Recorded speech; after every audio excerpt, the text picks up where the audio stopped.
Ladies and gentlemen, the President of the United States.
really the biggest everything in history.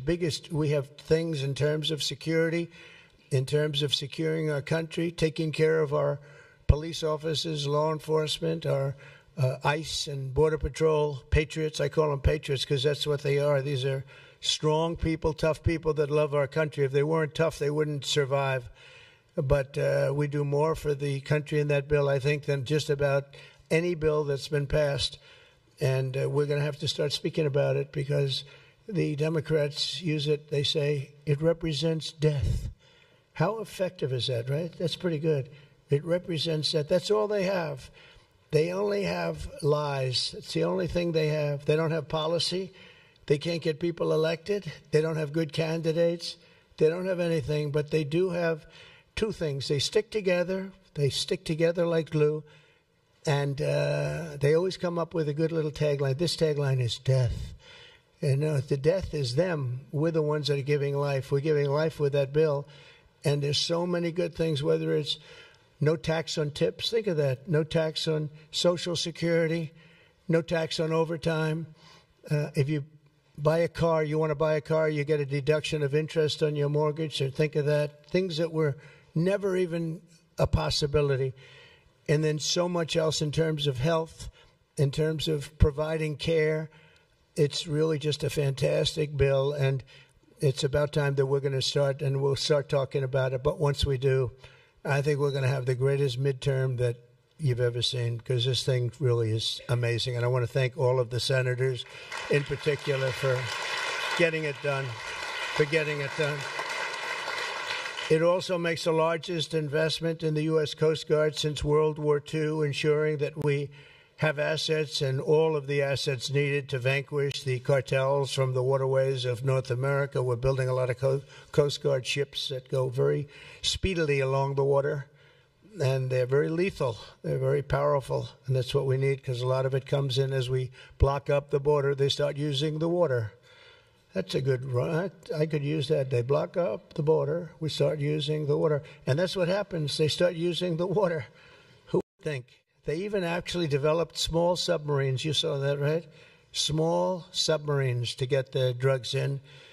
And it's incredible. But we've stopped them. I've also directed the Department of Justice to seek maximum sentences for fentanyl traffickers. We're going to absolutely do the maximum. Since my inauguration, the DOJ has seized over 4,500 pounds of fentanyl, which is a record, including with the enormous Sinaloa cartel bust in May, one of the toughest cartels out there, the largest fentanyl bust ever in United States history. And now with the signing of the HALT Fentanyl Act, in just a few moments, we are delivering another defeat for the savage drug smugglers and criminals and the cartels who have a tremendous amount to say about Mexico. If you want to be nice about it, I'm trying to be nice about it. They have very strong controls over Mexico, and we have to do something about that. Can't let that happen. The Mexican authorities are petrified. They're petrified to show up at their office. They're petrified to go to work because the cartels have a tremendous grip on Mexico and the politicians and the people that get elected. For years, the monsters who manufacture illicit fentanyl have sought to skirt legal restrictions by making minor variations of the chemical compound, and in the process, they've developed even more toxic versions of the drug. One common variant, known as carfentanil, it's becoming more and more common. It's 100 times more potent than the original version of fentanyl. Can you imagine? Look at what you have to suffer with the original. I mean, this is 100 times more potent, and it's happening stronger, more and more dangerous. And as you know, and I have a very good relationship with President Xi of China, but I imposed a 20% tariff on China because of the fentanyl, and I call it a penalty. It's a penalty because China delivers much of the fentanyl. Some people would say all of it. They deliver it into Mexico and even into our own country. We have a 20%, so they pay billions of dollars in damages for what they've done. And I think we're going to work it out so that China is going to end up going from that to giving the death penalty to the people that create this fentanyl and send it into our country, whether it's through other countries or directly. I believe that we would have had that deal a long time ago. I shook hands with them, and then we had a rigged election, and we had somebody else come in, and they didn't know anything about a deal for the death penalty. The death penalty is going to be imposed on people from China that make fentanyl and send it into our country. I believe that's going to happen soon. But as of today, all fentanyl-related substances will be banned forever, and those who traffic in these deadly poisons will be put behind bars for a very long period of time. We're joined today by just a few of the millions of families ravaged by this scourge, including Greg Swan from Michigan, who carries with him the heartbreaking loss of his beautiful son, Drew. Drew became addicted to opioids after being prescribed painkillers following a sports injury, got injured, and this is happening so much, got injured in sports and ends up, you leave the hospital a week later and you're addicted. But he fought through it and got himself clean. Then one day, Drew took a pill laced with fentanyl. He took it just casually. He thought it would be okay. Took a chance, and he thought it'd be okay, and it didn't work out. And he tragically lost his life. And Greg, I'd like you to come forward, and if you could just say a few words about your wonderful, wonderful son, please. Honor of my life. Thank you very much. Thank you. Thank you so much, Mr. President. I will be brief. It's the honor of my life to be here, and Drew was the happiest day of my life was when he was born, and he always called me his hero to the day he died. And his passing ruined, I thought, my life, and every parent back here that I meet and in the audience, some of my friends, their life is gutted when they lose a kid. There's despair and there's hopelessness. But we've been able to find some repose in going out and advocating. And we want to hit every school in America. There's 26,727 of them. We want to go into every one. The kids are silent when they hear we lost somebody to this, and we tell our story, and they leave unequivocally ready to run away from fentanyl. I would just like to say thank you, Mr. President, for stopping the border crossings. Full stop, mic drop.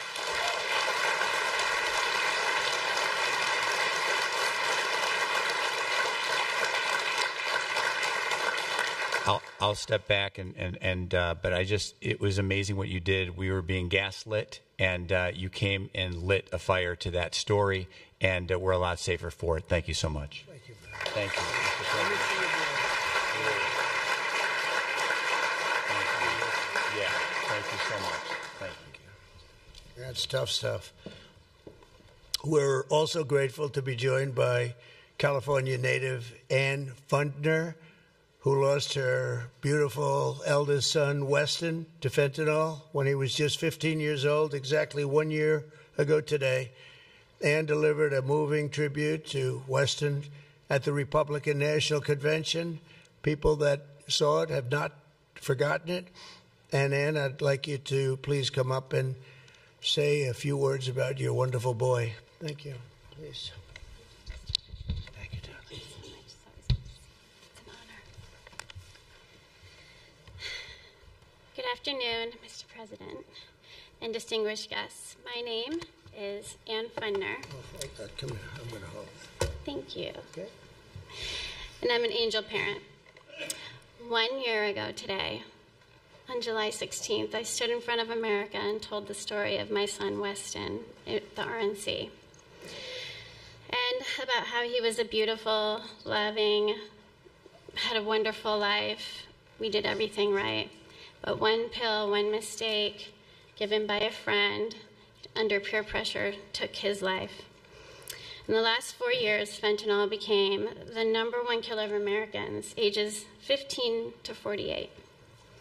And children under 14 are the fastest growing demographic. President Trump, for 4 years, we felt ignored. But you've changed that, and we appreciate that so much. You've closed the borders, sanctioned cartels, imposed tariffs, closed shipping loopholes. Most people don't know about that. That was a big one.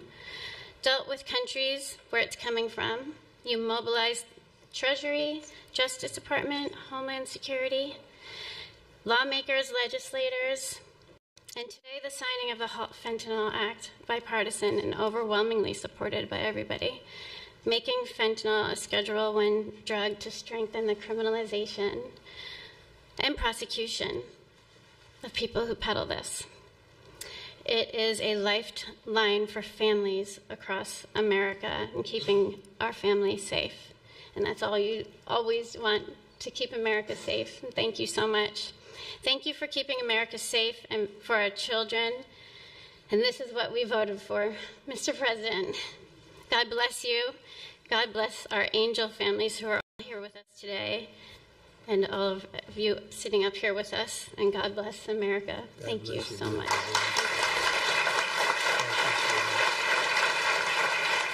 You can have that. Would you like that? I would love to give that to you. Thank you. Thank you very much. It's just crazy that we have to even be doing this. It's so sad. It should be so unnecessary that we stand here for years and years doing the same thing over and over. It's terrible. A friend of mine, a longtime friend of mine, is Jackie Siegel, and her beautiful children, her husband David just passed away. David Siegel was a great developer, great developer, great guy, a friend of mine. But her children, Jordan, Jacqueline, and Drew, come from Florida. Jackie lost her beautiful daughter, Victoria, to drugs when Victoria was just 18 years old, a beautiful person. And this April, Jackie lost her sister, Jessica, to fentanyl. In her daughter's honor, Jackie founded Victoria's Voice. And I'd like to ask Jackie to come up and say a few words about her daughter, her husband, her family. She's comes from a great family, and they've been fighting this scourge for a long time. Thank you very much, Jackie.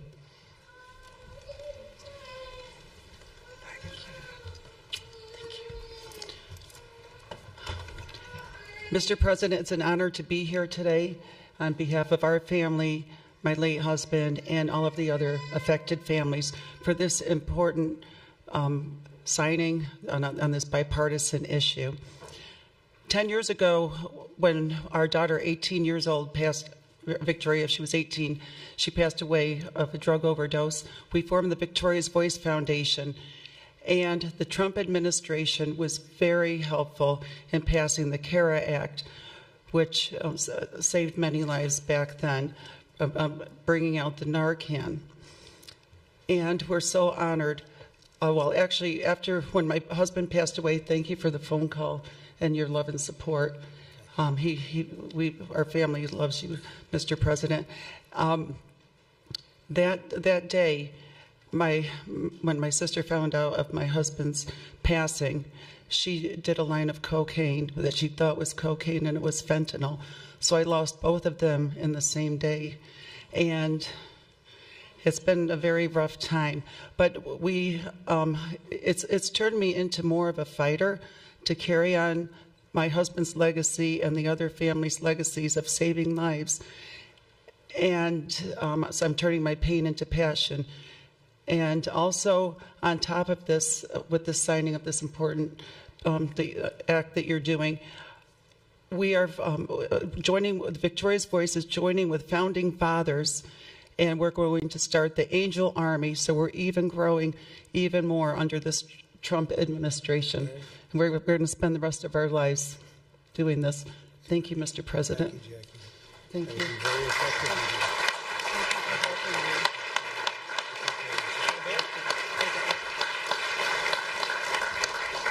That army will be very effective, knowing Jackie. So thank you very much, Jackie. Everyone knows someone touched by the incredible crisis that we've all been watching all over the world. They're watching it. Other countries have the problem. But I don't think there are too many that have it more seriously than us. They come here and they rip us. They rip us so badly, the cartels and all of the others, because we're sort of a rich country, And that's where the money is. So it happens. People say, why is it so much? Because we have money. We're richer than other countries, so they come here more. They take the money like taking candy from a baby. So today, on behalf of all Americans who have lost a loved one to opioids, we renew our vow to liberate America from this horrible plague. And I hope you're going to do a fantastic job. You have no idea how important you are. You have like maybe the most important job just about in government.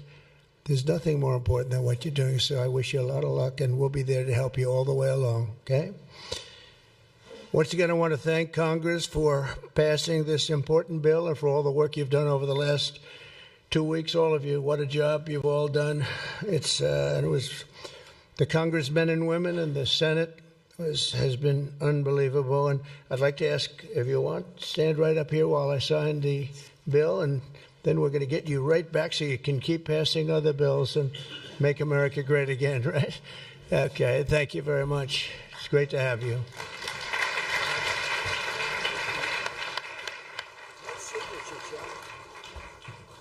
All right, I'm doing good, Chuck. Okay, we all set?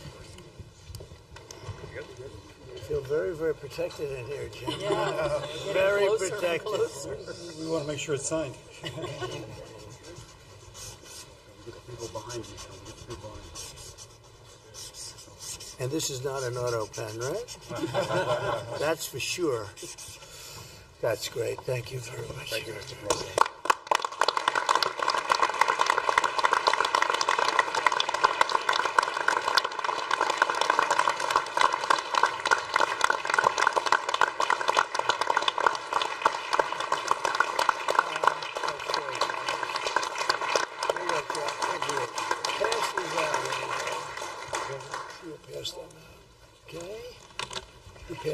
We'll give some to the back, too. Okay, we'll just pass them around. Thank you. Thank you very much, everybody. This is really an honor. Very important. One of the more important things that we'll ever sign, I suspect. And thank you all for the great job you've done. Thank you. Thank you all for the great job. Thank you very much, everybody.